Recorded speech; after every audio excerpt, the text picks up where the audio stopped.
బీసీలకు అన్యాయం చేసేలా కాంగ్రెస్ చర్యలు. ముస్లింల కోటాను 10% పెంచుతున్నారు. బీసీ రిజర్వేషన్లతో నిజమైన బీసీలకు నష్టమన్న కిషన్ రెడ్డి. అమరావతిలో మంత్రి నారాయణ పర్యటన. ఎన్జీఓస్ గృహ సముదాయాలు పరిశీలన.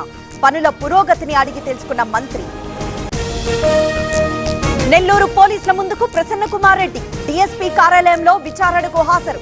ఎమ్మెల్యే ప్రశాంతి రెడ్డిపై వ్యాఖ్యల కేసులో ఎంక్వైరీ. మంత్రి నిమ్మలపై దాడి కేసు సిఐడికి బదిలీ. నిందితుల దగ్గర మారణాయుధాలున్నాయని నివేదిక. 5 అధికారులతో కేసు విచారణ.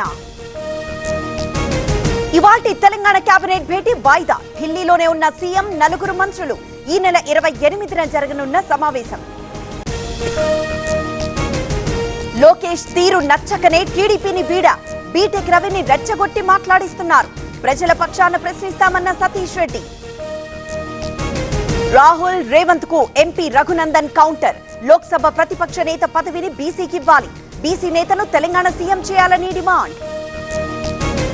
ఏపీ లిక్కర్ స్కామ్ లో చాలా మంది ఉన్నారు. తీగ లాగితే డొంక బయటపడుతోంది. తప్పు చేసిన వారికి శిక్ష పడాల్సిందేనన్న మాధవ్. ఖమ్మం జిల్లాలో యూరియా కష్టాలు. తల్లాడలో పీఏసీఎస్ దగ్గర రైతుల నిరసన. సరిపడా యూరియా అందించాలని డిమాండ్. గోవాకు అశోక్ గజపతిరాజు. రేపు ఉదయం గవర్నర్ గా ప్రమాణ స్వీకారం. భారీ భద్రత నడుమ బయలుదేరిన అశోక్. జూరాల ప్రాజెక్టుకు పెరుగుతున్న వరద. 12 గేట్లెత్తి దిగువకు నీటి విడుదల. అవుట్ఫ్లో 113,102 క్యూసెక్కులు. శ్రీశైలం ప్రాజెక్టుకు కొనసాగుతున్న వరద. ఇన్ఫ్లో 124,787 క్యూసెక్కులు. అవుట్ఫ్లో 120,957 క్యూసెక్కులు.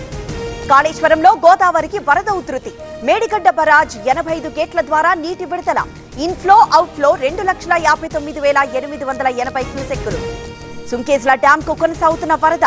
7 గేట్లు ఎత్తి దిగువకు నీటి విడుదల. Inflow 37,000, outflow 34,488 క్యూసెక్కులు.